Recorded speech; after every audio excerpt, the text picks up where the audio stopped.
Yes please. तो अब हम आज का वीडियो आगे स्टार्ट करते हैं। अब क्या लिखा है क्वेश्चन पढ़िए।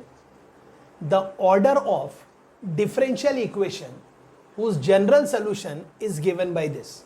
मतलब ये क्या है, एक फैमिली ऑफ कर्व है और हमें इस फैमिली ऑफ कर्व का जो डिफरेंशियल इक्वेशन होगा उसका ऑर्डर निकालना है। मतलब इस फैमिली ऑफ कर्व का जो डिफरेंशियल इक्वेशन होगा उसका ऑर्डर निकालना है, या वाइस वर्सा सोचिए, उस डिफरेंशियल इक्वेशन का ये एक जनरल सोल्यूशन है। सर जनरल सोल्यूशन क्यों है? क्योंकि उस डिफरेंशियल इक्वेशन को आपने इंटीग्रेट करते करते यहाँ पे पहुँचे हैं और ये सब जो हैं वो कांस्टेंट ऑफ इंटीग्रेशन से आए। हैड इट बीन यहाँ कांस्टेंट्स नहीं होते तो फिर ये जो होता ये उस डिफरेंशियल इक्वेशन का जनरल सोल्यूशन नहीं होता बल्कि पर्टिकुलर सोल्यूशन होता। इस बारे में हम आगे और भी बात करेंगे। बस हमें क्या बताना है, ये जो फैमिली ऑफ कर्व है इसका जो डिफरेंशियल इक्वेशन होगा, हमें डिफरेंशियल इक्वेशन नहीं फॉर्म करना है बल्कि बताना है कि उस डिफरेंशियल इक्वेशन का ऑर्डर क्या होगा। तो सर किसी भी डिफरेंशियल इक्वेशन का ऑर्डर क्या होता है, नहीं आता है तो साइड में नोट करके लिख लीजिए। किसी भी डिफरेंशियल इक्वेशन का ऑर्डर वही होता है बेसिकली जितने उस इक्वेशन के फैमिली ऑफ कर्व में आर्बिट्री कांस्टेंट है। तो हमें क्या करना है, हमें पहचानना है कि ये जो फैमिली ऑफ कर्व है इसमें कितने आर्बिट्री कांस्टेंट है।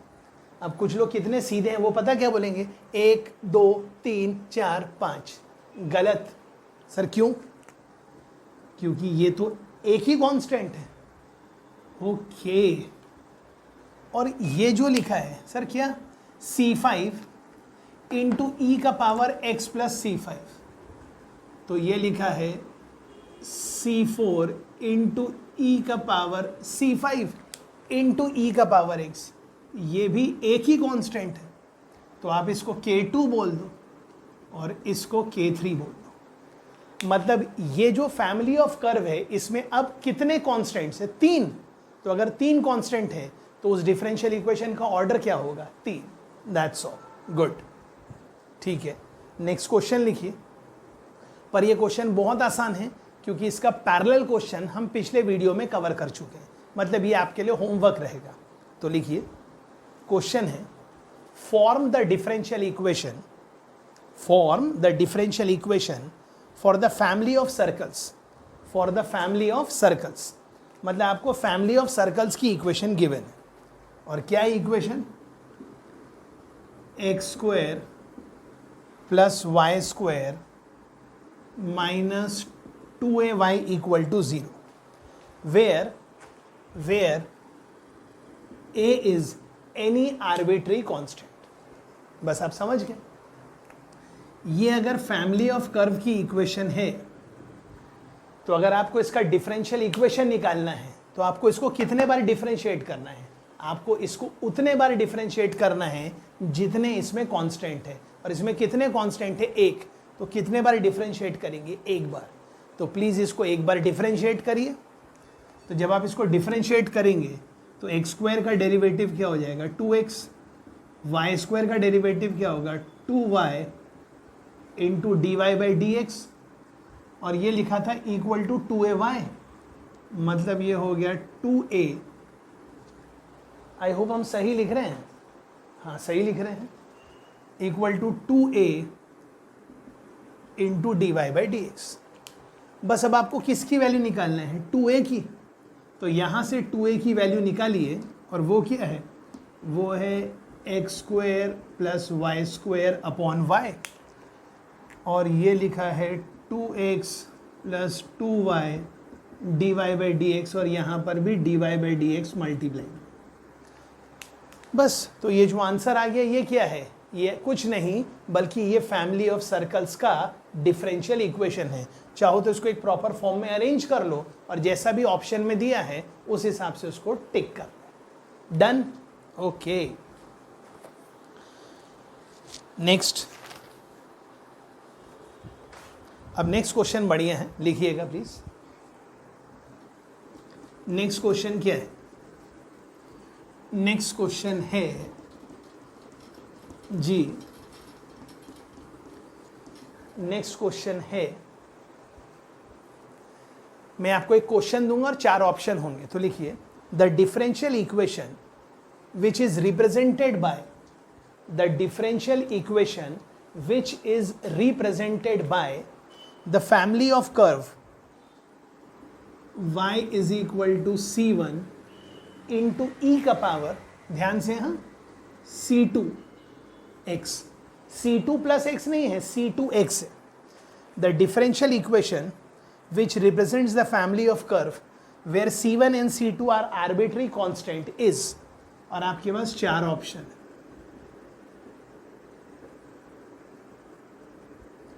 और आपके पास 4 ऑप्शन. ये पहला ऑप्शन है y y dash is y dash y, पता नहीं क्या लिखा है. दूसरा लिखा है y y dash y y y dash is equal to, हो सकता है शायद ये ऐसा हो, जो भी हो. फिर लिखा है y double dash is y dash. तीसरा है y y dash y into y double dash is y dash का स्क्वायर. और चौथा ऑप्शन है y dash is y square. Done. मतलब हमें क्या करना है, हमें बताना है इनमें से कौन सी डिफरेंशियल इक्वेशन है जो इस फैमिली ऑफ कर्व की डिफरेंशियल इक्वेशन. तो तरीका क्या है, ये इक्वेशन नंबर 1 है. अब सबसे पहले हमें पहचानना है डिफरेंशियल इक्वेशन का ऑर्डर क्या होगा. 2. सर कैसे, क्योंकि 2 आर्बिट्री कांस्टेंट है. कुछ लोग सोचेंगे सर मैं इसको लिख दूंगा c1 इंटू ई का पावर c2 इंटू ई का पावर x. ना, वो तब होता अगर ये e का पावर c2 प्लस x होता. ओके, तो इसको डिफरेंशिएट करेंगे. तो हमने लिखा differentiating equation number 1 on both sides with respect to x. तो y का डेरिवेटिव क्या हो जाएगा, y का derivative dy by d x मतलब y डैश, और ये हो जाएगा c1 इंटू c2 इंटू ई का पावर c2x. डन. मतलब c1 इंटू ई के पावर c2x का डेरिवेटिव होगा e का पावर c2x, और चेन रूल में c2x का derivative with respect to x c2. इसको एक बार और डिफरेंशिएट करेंगे तो y डबल डैश क्या आएगा c1 c2, और e के पावर c2x का डेरिवेटिव क्या होगा e का पावर c2x, और चेन रूल में c2x का derivative with respect to x मतलब c2. तो ये आ गया c2 स्क्वायर. सही मायने में तो ये आपकी डिफरेंशियल इक्वेशन है. बस प्रॉब्लम ये है डिफरेंशियल इक्वेशन में ना मुझे c1 चाहिए ना मुझे c2 स्क्वायर चाहिए. तो तरीका क्या है, तरीका बहुत सिंपल है. इक्वेशन नंबर 1 को इक्वेशन नंबर 3 से मल्टीप्लाई कीजिए, कर दीजिए. तो 1 को 3 से मल्टीप्लाई कीजिए तो ये आ गया y into y double dash is equal to 1 को 3 से मल्टीप्लाई किया तो आया c1 square c2 square e का पावर c2x e का पावर c2x. और ध्यान से देखिए इक्वेशन नंबर 2 क्या लिखी है. इक्वेशन लिखी है c1 c2 इंटू ई का पावर c2x, मतलब ये लिखा है y डैश का स्क्वायर. मतलब हमने कॉन्स्टेंट्स एलिमिनेट भी कर दिए और हमारा आंसर भी आ गया. तो हमारा आंसर क्या है, this is the differential equation for the family of curves represented by this equation. क्या ये क्लियर है? डन. नेक्स्ट नेक्स्ट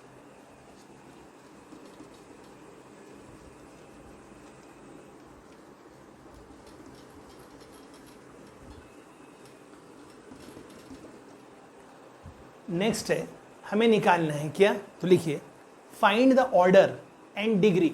मतलब हमें ऑर्डर भी निकालना है, डिग्री भी निकालना है. किसका?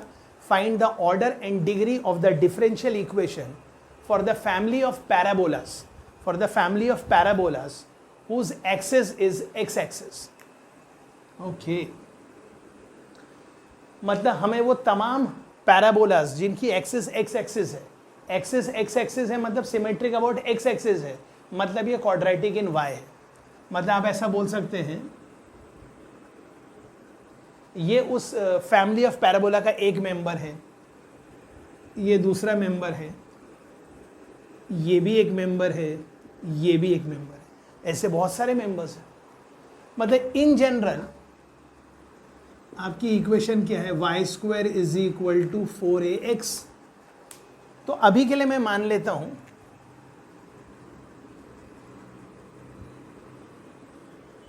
ये है वो मेरा पैराबोला। तो इसकी इक्वेशन क्या होगी, y square is equal to plus भी होगा माइनस भी होगा 4a, और मैं मान लेता हूं ये जो मेंबर है ये हाँ जी इसके कोऑर्डिनेट से b, 0। तो लिखा है y square is equal to plus minus 4a into x minus B. ये किस बात का पैराबोला है, ये वो फैमिली ऑफ पैराबोलास की इक्वेशन है जिसकी एक्सिस एक्स एक्सिस। तो अब इसमें कितने कांस्टेंट्स हैं, दो, एक a और एक b। तो जब आपको इसका ऑर्डर और डिग्री निकालना है, तो ऑर्डर निकालना है तो कितने कांस्टेंट है, दो। तो कितने बार डिफरेंशिएट करेंगे, दो बार। तो पहली बार लिखा है differentiate both sides with respect to x, तो आ गया 2y y dash is plus minus 4ax।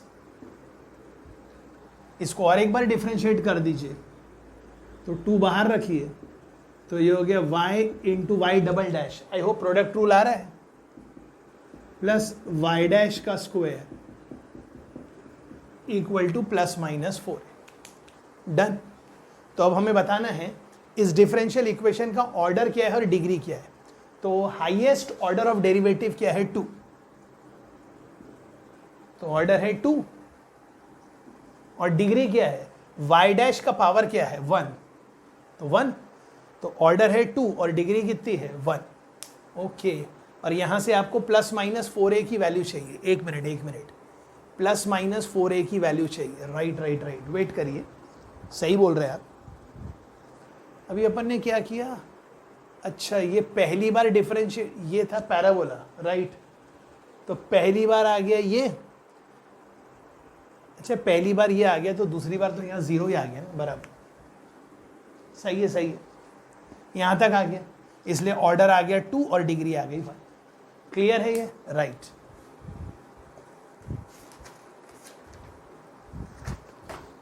Okay, तो आई होप यहां तक आपको समझ में आ गया है कि हम एक डिफरेंशियल इक्वेशन को कैसे फॉर्म करते हैं। अब हम एक सेकेंड काम करेंगे। अभी तक हम डिफरेंशियल इक्वेशन फॉर्म कर रहे थे, अब हम डिफरेंशियल इक्वेशन को सॉल्व करेंगे। ओके, तो टॉपिक का नाम अब बदल जा रहा है और अब टॉपिक का नाम है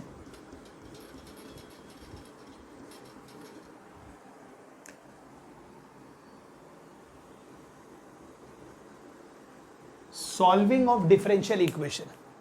सॉल्विंग ऑफ डिफरेंशियल इक्वेशन मतलब सॉल्यूशन ऑफ डिफरेंशियल इक्वेशन, ऐसा भी बोलते हैं कई बार इसको। तो टॉपिक का नाम अब है सॉल्यूशन ऑफ डिफरेंशियल इक्वेशन। तो सबसे पहले सॉल्यूशन ऑफ डिफरेंशियल इक्वेशन का मतलब क्या है कि आपके पास एक डिफरेंशियल इक्वेशन गिवन हो, राइट, और उसका सॉल्यूशन मतलब क्या, उस डिफरेंशियल इक्वेशन का जितना ऑर्डर है उस डिफरेंशियल इक्वेशन को आप उतने बार इंटीग्रेट करेंगे और आखिरकार आपका आंसर आएगा। और वो जो आपका आंसर आएगा वो डिफरेंशियल इक्वेशन का क्या होगा, general solution. Sir general solution क्यों होगा, क्योंकि आप जितने बार बराबर है, जितने बार आप इंटीग्रेट करेंगे उतने बार इंटीग्रेशन के कांस्टेंट्स आएंगे। मतलब आखिरकार आपके पास जो इक्वेशन आएगी उसमें इंडिपेंडेंट कांस्टेंट्स आ जाएंगे, मतलब आर्बिट्री कांस्टेंट्स आ जाएंगे। तो वो जो इक्वेशन अब आ गई इंटीग्रेट कर करके डिफरेंशियल इक्वेशन को, वो क्या है, वो फैमिली ऑफ कर्व की इक्वेशन है जिसका डिफरेंशियल इक्वेशन आपके पास था। मतलब डिफरेंशियल इक्वेशन का वो जो आंसर आया है वो जनरल सोल्यूशन है। लेकिन अगर क्वेश्चन में कुछ इनिशियल कंडीशन गिवन होगी तो फिर आप वो सब पुट करेंगे और फिर जो आंसर आएगा वो आपके डिफरेंशियल इक्वेशन का पर्टिकुलर सॉल्यूशन होगा। ओके, तो लिख लीजिए solution of differential equation are of two type. Number 1 general solution, bracket में लिख दीजिए which is going to represent family of curves, और दूसरा होगा particular solution which is going to represent the particular member of that differential equation या particular member of that family of curves. Okay, मतलब हमने क्या लिखा, डिफरेंशियल इक्वेशन के solution दो टाइप के होंगे। नंबर 1 जनरल सोल्यूशन, और ब्रैकेट में लिख देंगे फैमिली ऑफ कर्व्स, और दूसरा होगा पर्टिकुलर सोल्यूशन, तो ब्रैकेट में लिखना पड़ेगा particular member of that family of curves. Okay, अब एग्जाम में नॉर्मली इसके ऊपर कई बार क्वेश्चन आएंगे, तो solution of differential equation solve करेंगे हम 6 टाइप में या इनफैक्ट 7 टाइप्स में। तो पहला टाइप लिख लीजिए सर, जो कि सबसे बेसिक टाइप है। इसके बाद जितने भी टाइप है वो इसी पे आधारित है, मतलब दिस इज सबसे बेसिक टाइप, वेरिएबल सेपरेबल। अब क्या है वेरिएबल सेपरेबल, अभी आपको बताएंगे। नंबर 2 लिखिए, रिड्यूसेबल टू वेरिएबल सेपरेबल। मतलब पहला है वेरिएबल सेपरेबल, दूसरा मैंने क्या बोला, लिख लीजिए रिड्यूसेबल टू वेरिएबल सेपरेबल। देख लेंगे क्या है। तीसरा होमोजेनस डिफरेंशियल इक्वेशन, देखेंगे वो भी क्या है। चौथा reducible to homogeneous differential equation. पांचवा एग्जैक्ट डिफरेंशियल इक्वेशन। छठवा जो कि एग्जाम में कई बार आता है, लीनियर डिफरेंशियल इक्वेशन। और 7th है बर्नौलीज इक्वेशन।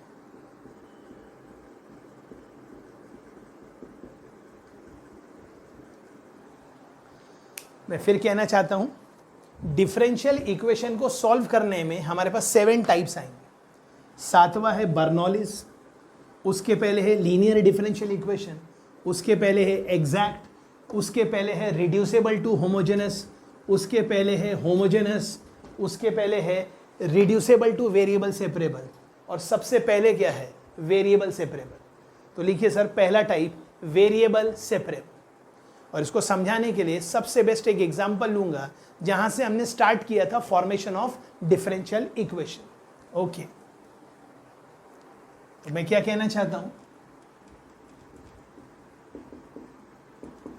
ये मेरा क्वेश्चन है, मतलब मुझे ये डिफरेंशियल इक्वेशन गिवन है और मुझे निकालना क्या है, ये डिफरेंशियल इक्वेशन किस फैमिली ऑफ कर्व का है।